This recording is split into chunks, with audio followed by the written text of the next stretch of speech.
Back in the day when the Roman emperor ended the persecution of Christians, when the Church of the Holy Sepulchre was consecrated in Jerusalem, and when Christmas was celebrated for the first time on December 25th, scribes separated Paul's letters into paragraphs. Today, no one knows whom, but some scribes sometime around the year 350 separated verse 22 from verse 21 in Ephesians chapter 5. The scribe then added the word submit to verse 22 and made it the start of a new paragraph. And paragraphs, as you know, are a series of sentences related to a specific topic.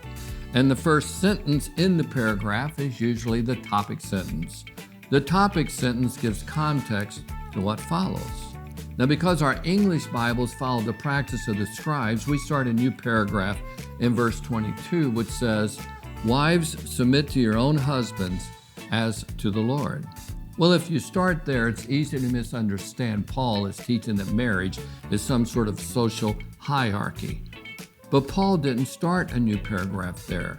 The Greek text, without numbered verses or paragraphs, doesn't separate verse 22 from verse 21.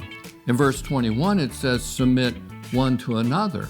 The Greek word hypostasso is translated submit in English. It is in verse 21, but it doesn't even appear in verse 22.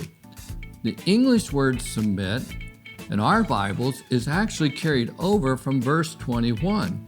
Paul didn't write it there. He expected the reader to carry it over from the previous verses. Scribes added it there in order to start a new paragraph, which gives the wrong context to what follows. Paul instead connected what he taught about marriage to verse 21.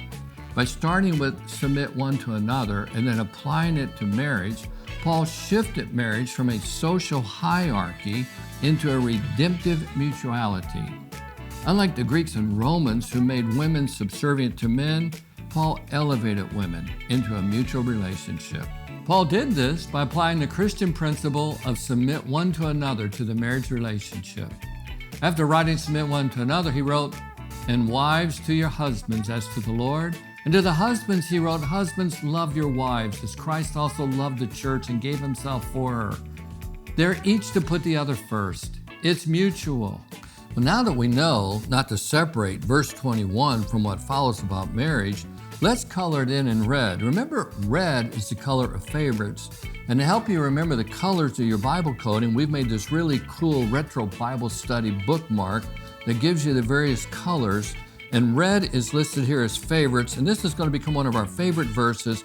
And we're going to color verse 21, 22, down through 23 in together. Let's just mark them right now. And we will know to never separate these again, so that it starts with submitting one to another, and then we grow in our relationships. Now that we know this, all we have to do is live up to it.